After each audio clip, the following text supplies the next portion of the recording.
Okay, so our card for the energies that you're dealing with, and we'll read both sides of this. The North Node, where the eclipse is, it came out the right way around, so that will be the effect, the positive effect, the right way around. And then we'll read the reverse side of it for the opposite end, even though the eclipse is not there, the opposite end of the eclipse. So bear is quite a powerful animal. It is very security conscious, it's protective. And yeah, we see him sort of coming out of hibernation. It could be to do with us being in hibernation and stuck in our caves, but wanting to get out. I think we all do quite desperately at the moment, to see what's happening around. So I'm going to pause this as I normally do, just to save time, and then get it in the book to read and see where the energies are that you're dealing with. The Taurus, there we go. So the eclipse is in Gemini with the North Node, your second house, and it is a lunar eclipse. And that the key words for you is primal power, sovereignty, intuition married with instinct. And it says here, the bear connects you with the very deepest of your ancestral roots. Yeah, at this level, you are in touch with the primal mother, the bear goddess Artia, who will defend you fiercely from all danger. You are connected also with the bear god Artios. I hope I haven't slaughtered that. The mighty warrior Arthur, the guiding pole star of the great bear. Your intuition will never fail you. If you will listen to it in the still darkness of the night, working with the bear gives you the opportunity to become a spiritual warrior like Arthur. You can find the way to come into your power by marrying your strength with your intuition. Integrating your primal power with your intuition means uniting your star power with your animal power, and both are symbolized by Art, the bear. So that's the eclipse energies coming in for you. Then the other energies that you will be dealing with, the other end of the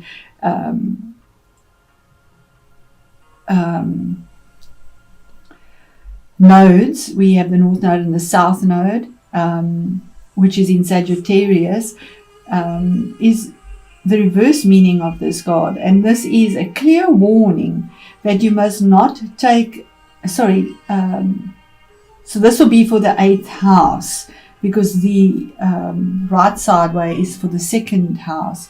The 8th house this is a clear warning that you must take care not to be overwhelmed by the ferocious mother, by the berserk warrior, by forces of anger and primal ferocity that, untempered with the human qualities of compassion and reason, can damage not only your own life, but those of others around you. Art brings a strong presence and great reserves of power, and with perseverance you'll be able to integrate your spiritual, intuitive qualities with your primal, instinctual qualities. Isn't that beautiful? Especially with the 8th house, and here's a warning not to be overwhelmed by that ferocious mother, that, in other words, all the things that are happening to us, possibly COVID, whatever is happening, and wanting to protect what we believe in. So thank you for that, Spirit. Let's go into your reading and see how that resonates for you. Okay, so we'll start off with the Hierophant, which we explained. You could be dealing possibly with another Taurus or with a Leo, that's a possibility, or maybe even an air sign or a water sign. You have all those energies in here, so right across the zodiac. But here's basis of change, something that is solid, something that is fixed. You might want to change your belief system, because he deals with religion as well. On an emotional level.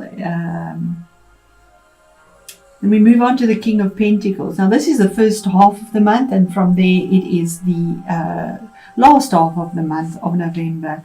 King of Pentacles is your energy. He's a king. He's a mature energy. He takes care of his resources, his security, his finances, his comfort, his family, his business. a very good businessman. Whatever he touches turns to gold. And that is because he's detail orientated. He doesn't just breeze through details. He'll make sure that all the facts are in the right place to make a qualified, detailed decision or choice to rule his kingdom. Now, when I say his, it doesn't matter about the energy. Kings are changes on the outside. It could be somebody that you are working with, or it could be your own energy, but there are changes on the outside that are very grounded and earthy. It is your energy here.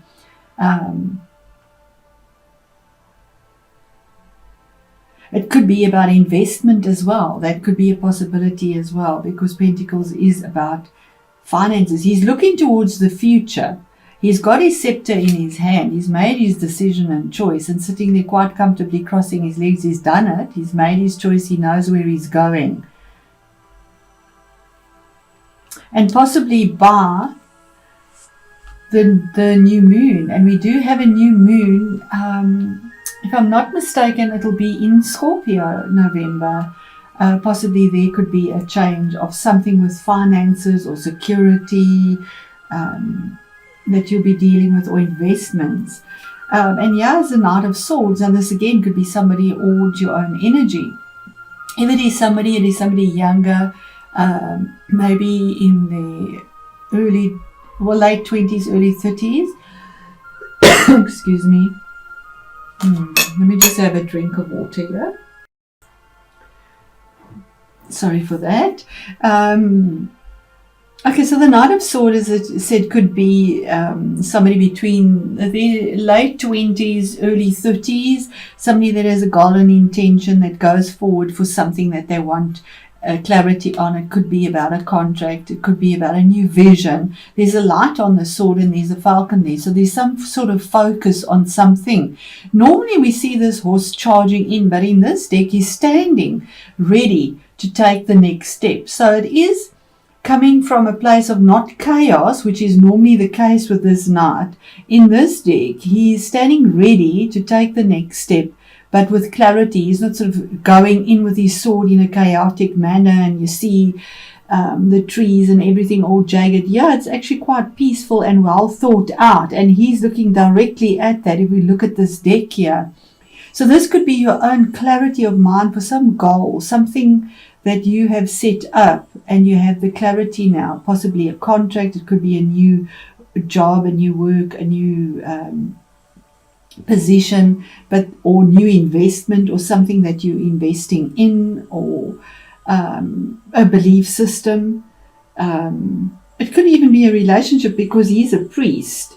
So that could be something to do with with traditional values, and he has this clarity of mind because we have the light on that sword lifted on high. The shield is on the back, so it's not protecting. We have the wings of Mercury on this helmet, so there's information here or clarity that has been a focus that is finally there, and the horse has now received it. He's clothed in blue, so it is truth there.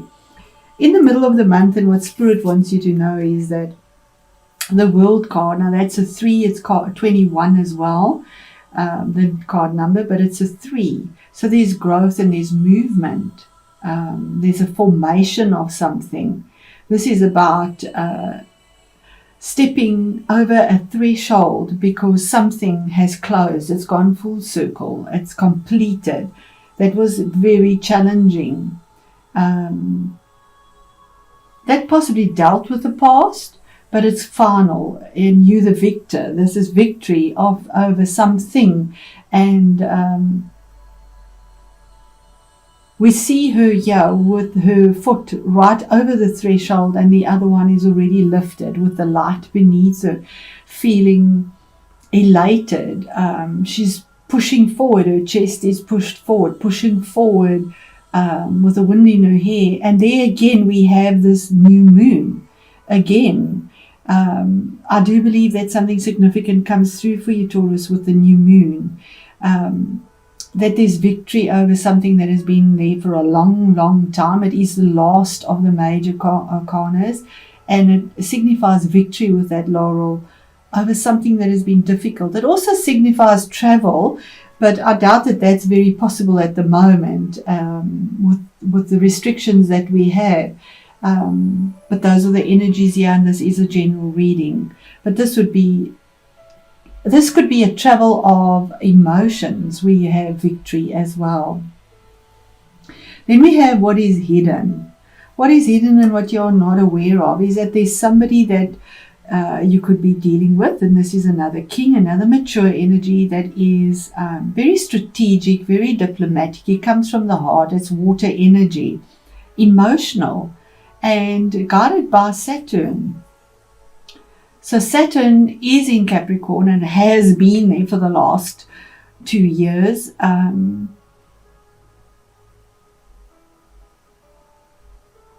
And I just want to see where that falls for you. Hold on. Yes, Taurus, it is what I absolutely got a field for you. And that Saturn, where Saturn is placed for you the last 2 years, is in the 9th house of higher learning, higher education, your belief systems, and also what you've endured and what you have set in stone basically now. So this could also be about some form of change on how you navigate through your emotions. It is a lunar eclipse, or being more mature in how you handle your own emotions and fears. But it could be a person that you deal with as well. It would be mature energy, and as I say, being very strategic and diplomatic in the choices that are made to make changes on the outside. You have 2 kings here, for the better, and he's looking up towards this epiphany he's had and this victory, and this one is looking down towards what is coming, and she's looking as well. And the next card is the Tower.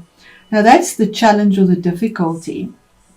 So the challenge or the difficulty is something, the universe brings something down because it just is not serving you. It is a round tower on a square base, and they just don't fit. This always makes me think of Uranus, although it's Mars. And we have Mars in Aries, which is very strong, and Uranus is in your sign and has been there and will be there for quite some time still. So this is change that needed to come through, something that the rug had to be pulled out. It can be sudden and can be traumatic, but it's always for our improvement. And when you're looking at it there emotionally, Saturn has brought stability. It's something you can handle. It is an offer also by the looks of it. He has an offer of something in his hand, of emotional security that is brought through as this that doesn't serve you comes to an end, or there's a sudden epiphany of something that comes through that wasn't expected. It needn't always be traumatic, although the Tower is traumatic. I feel that it could be something that is just suddenly brought to you. And then we have the Strength card. Now the Strength is having, and she's looking at this, he's looking, it's emotionally strong. He has the strength to have the conviction to stick to whatever it is that you need to do. And strength is all about having the courage from within, listening to your intuitive guidance, that gut feeling, and not just losing hope or faith and sort of going off and being fearful for the things that you feel threatened by, the beast or the lion, or the things that you are afraid of. Because the things you're afraid of, if you come across with grace and with patience and with understanding and intuition, that gentleness and love allows you to tame those beasts that you are carrying or fighting, or that you see is so significant in your face, and takes you through. In fact, he becomes your friend as you're growing the strength. You have the strength and the courage to do it as well. He's card number 8. 8 is a significantly strong number. It's a power number. The Tower is 16, which is 7. So it's a choice, a sacred choice that is made between emotions and the strength and courage to do what you need to do, because you have your epiphany here. This is such an exciting reading, so positive. So positive. It could have something to do with your home as well. It could be, it could relate to the weather. The Tower for me often comes up with home. Maybe you have an epiphany about home, something there that you need to have the strength to fix. It could do with water, because we have a storm and he has water there as well. And we do have quite crazy weather out there at the moment. So it could possibly be something like that as well. Because traditional values, it also deals with your property, your second house, but it is lunar, so the emotions around that.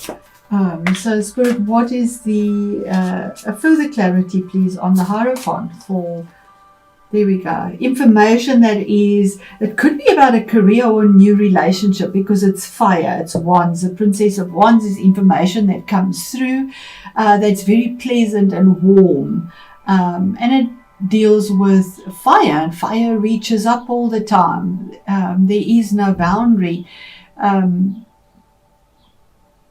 You could be dealing as well with a new relationship that comes through, that's set now. Investments would definitely come through as well, well-made investments, but it also could be dealing with children, maybe christening, baptism, anything like that. But it's very pleasant energy and news that comes through. There we have now the King of Swords, from the Knight of Swords to mature energy. He's all about knowing where he wants to go. He's been sitting, contemplating. We see him holding his chin there, about something that he desperately wants clarity on in truth. And the same thing there, the blue clothing. Both these decks are so similar. But yeah, he's mature. Yeah, he got the idea. He received the epiphany. He had his focus on there. And here he's rock solid. He's sitting on a rock in his truth. He's got his sword in his hand, sword of truth, to make a decision, possibly around contracts, investments, marriage, could be dealing with a legal situation as well. That could be a possibility as well, because he is a man that would be maybe in authority somewhere, dealing with authority as well. And when I say he again, I won't even go into that. It is change on the outside that is brought through intellect and absolute clarity about where you're going. And he's ready to get up. I mean, his one foot is off the floor already. He's not relaxed. He's ready to get up and do what he needs to do. And the Tower. What is the Tower about? So this could be somebody in your life, or it could be your own energies, that you have this mature decision, clarity, whether you're male or female, that you make the choice, and the choice affects your outside world and the way you live or the way you work. This could be definitely about marriage. The Four of Wands is or your home, the Tower. The Four of Wands deals with houses, about moving, renovating, marriage, something that's committed. We have the four pillars now. You have something that is grounded, but it's committed. There's a commitment here. And it deals with families, home, the magic in the center. Yeah, we have the square with the round in the center that comes apart, and here we have the four corners with the round in the center, bringing magic that comes through. And your strength card, Spirit. What is the strength card? I know this is long, Taurus, but it is an eclipse reading, so it will always be a little bit longer. Strength is something that comes to an abrupt end, that you might feel a little bit betrayed about, or it was unexpected, or it was very difficult, or there was extreme conflict in this. It could have been a legal thing. It could also be health, maybe surgery. But this is almost the feeling of you were left out to die. You know, I mean, like the last sword was cast and you felt quite isolated and left, alone to fend for yourself. But the 10 is always about the culmination, the ending of something. The last sword is cast, as I say. There is no more that can be done. It is done, it is dusted, it is finished. And it had to come to an end so that something new can come through as well. So 2 difficult energies, but you have the strength and courage to get through this because you are mature in your emotions. You have clarity of mind, and there is a victory here promised to you. So what a beautiful reading, Taurus.